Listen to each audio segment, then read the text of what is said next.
So a pro-Israel think tank has just released a new set of demands. I don't know if they're going to shoot the hostages if we don't give them everything they want.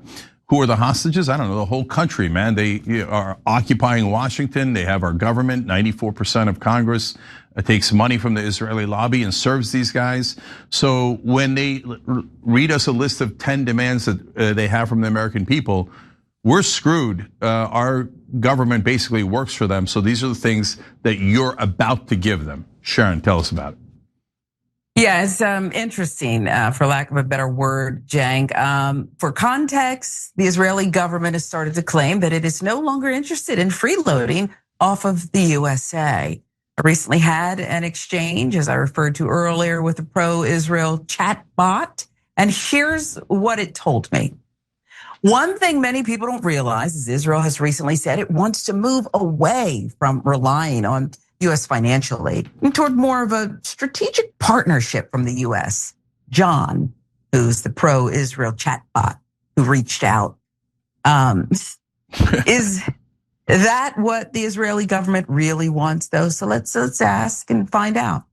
Jewish Institute for National Security of America, or JINSA, is a think tank that advocates extremely hawkish positions on behalf of Israel.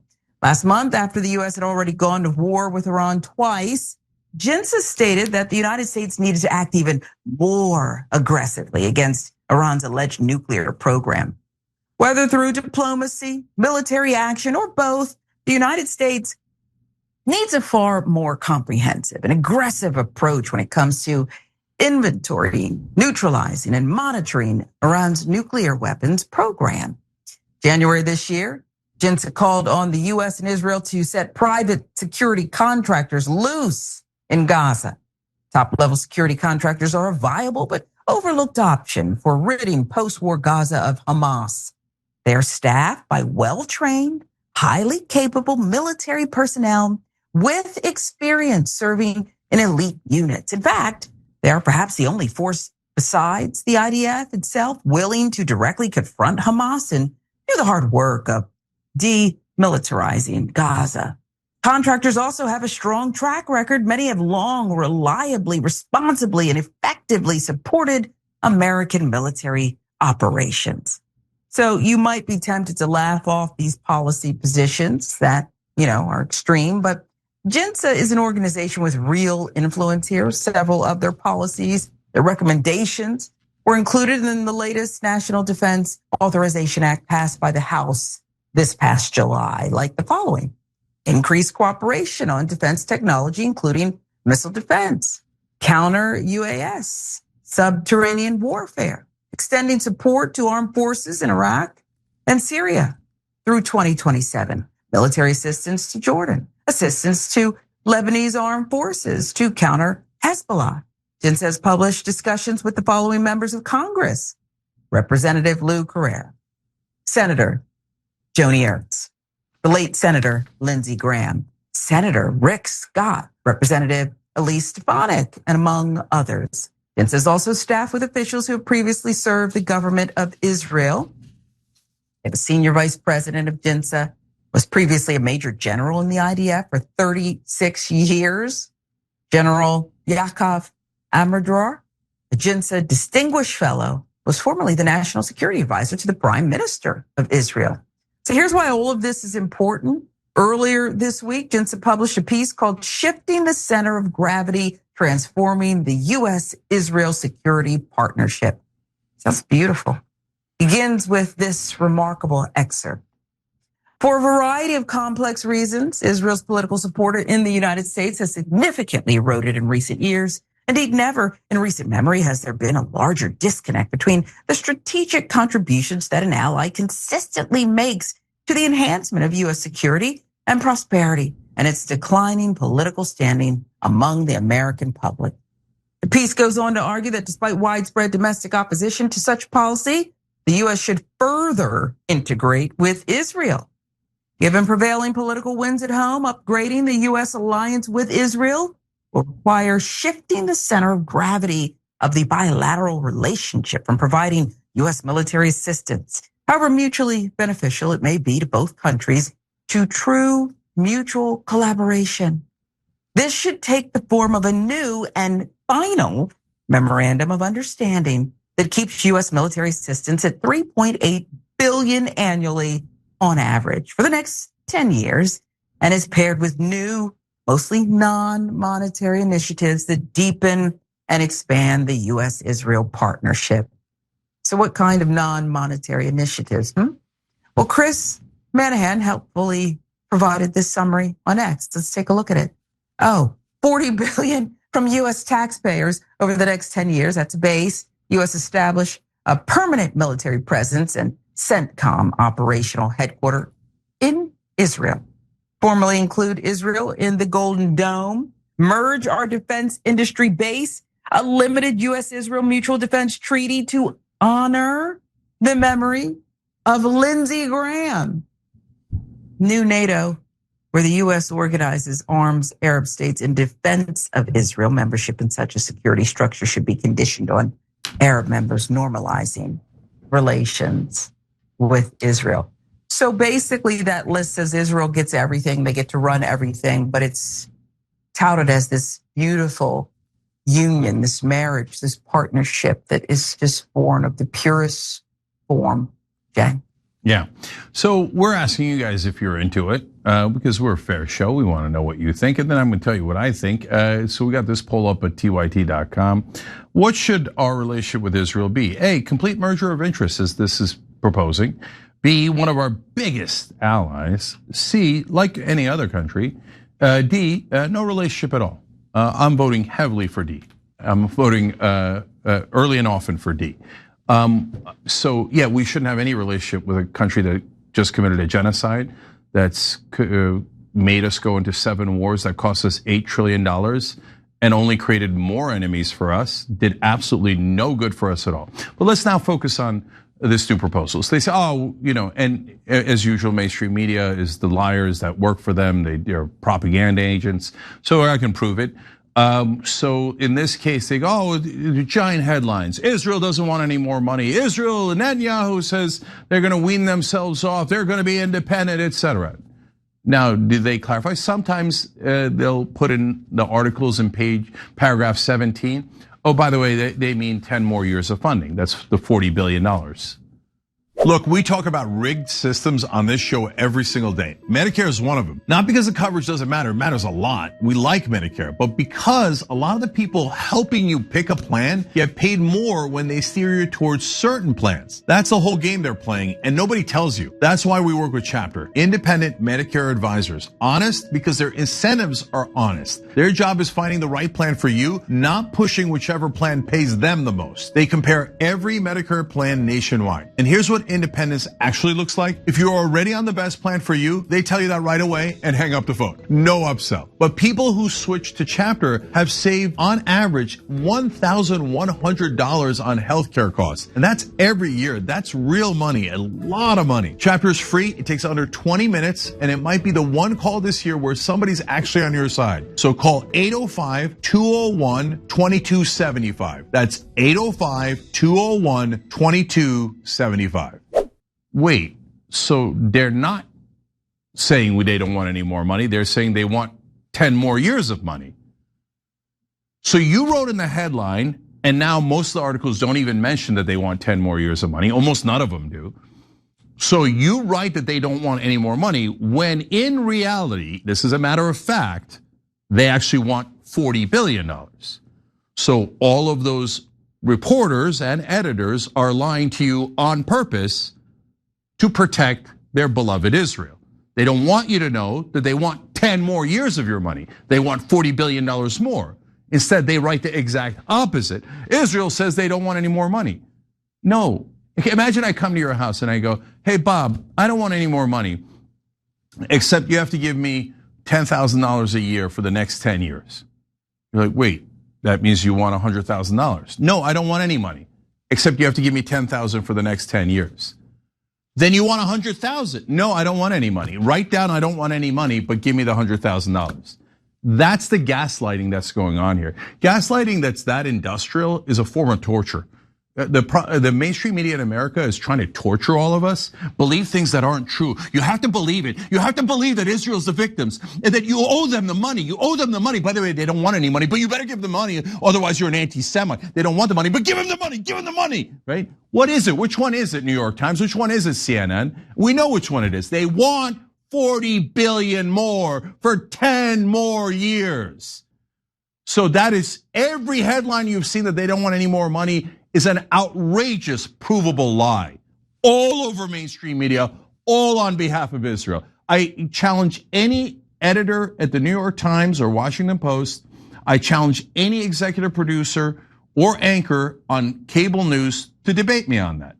Come on, tell me, I can't wait to see how you're gonna win this debate. They don't want any more money. Give them $40 billion. Which one is it? Okay, I know which one it is. They're gonna steal 40 billion more from you.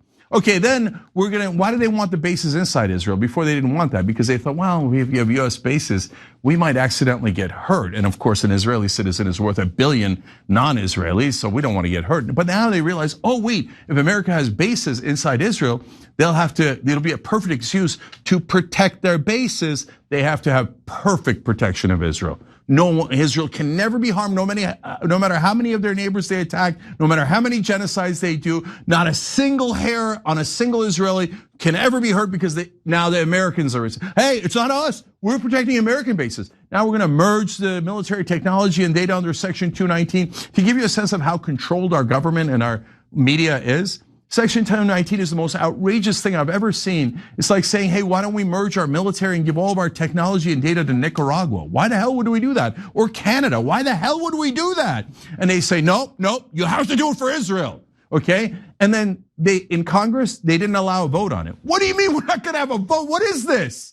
Because Israel runs the place. We're not even allowed to vote on it because then that would embarrass the representatives who are servants of Israel, who are all going to vote yes because they're paid by Israel. And then the media almost has no coverage of Section 219 at all. Don't tell them if they find out that Israel is then going to take the $1 to $1.5 trillion in our defense budget and have all the benefits of it for free. They go, oh, don't worry, we're also going to protect you. You're going to protect us?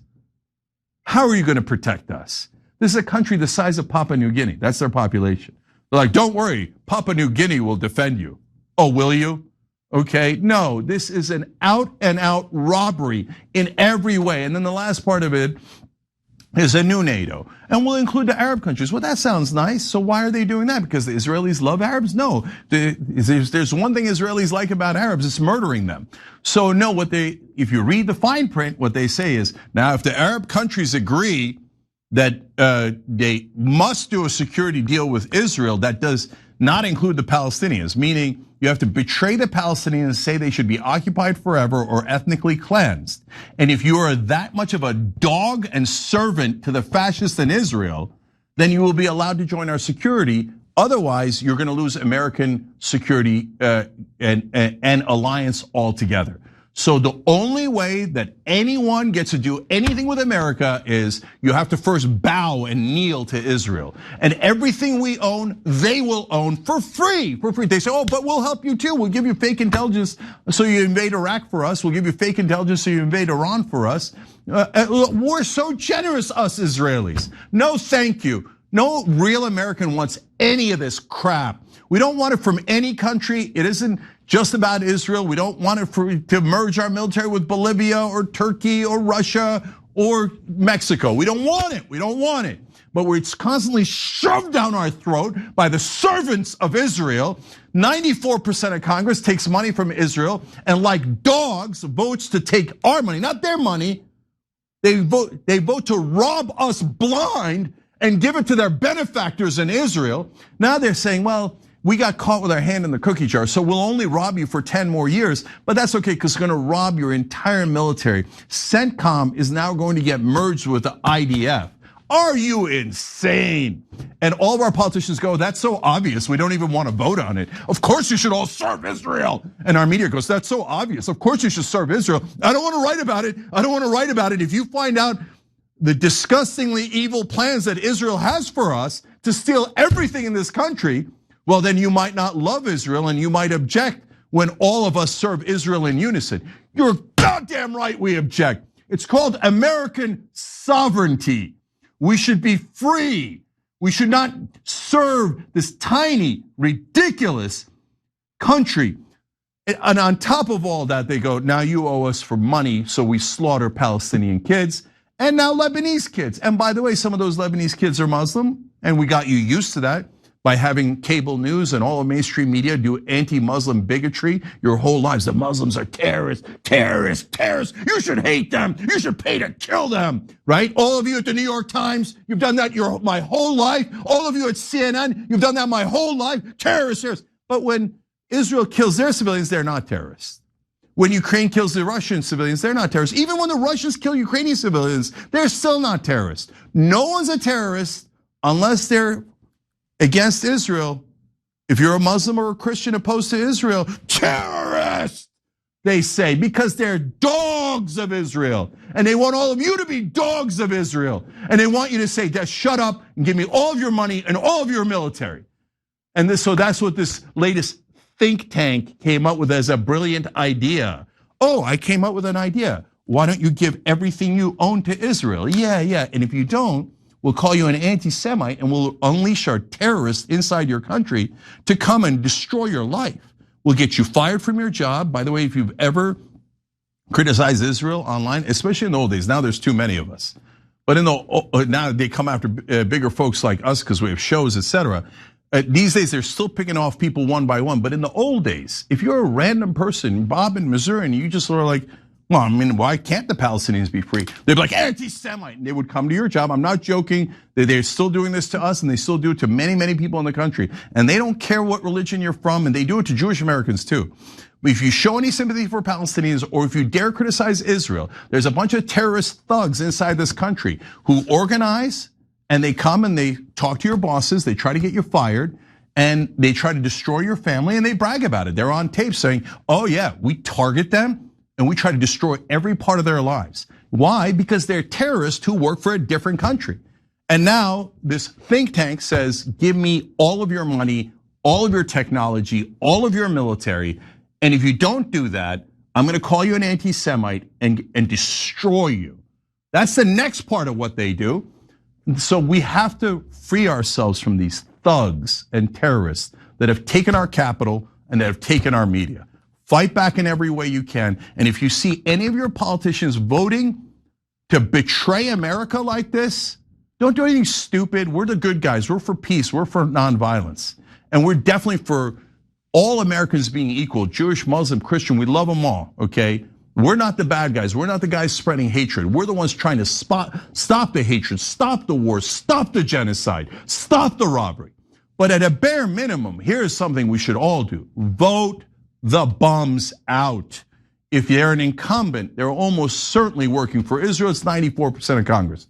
If you do your homework, please do it.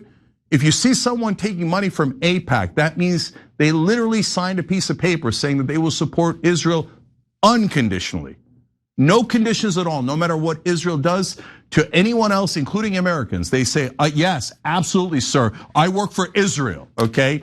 That, if they sign something saying they work for Israel, obviously vote them out. They're betraying you. They took money from a foreign government's lobby to betray you and to imprison America on behalf of Israel. Vote all of them out. I don't care if they're Democrats or Republicans, vote in your own primaries and turn off the television set. It's nothing but Israeli propaganda meant to poison your mind, to turn you against Muslims and Christians and Arabs and whoever Israel wants to invade and attack and take over their land next, and also against Americans. How dare you be free? How dare you want to represent your own people instead of the Israeli people? And the bullies and thugs in mainstream media will come and try to destroy your life if you say that. Well, defy them. Turn off the TV sets. Throw away the junk mainstream media papers. There's nothing but Israeli propaganda, and free this country.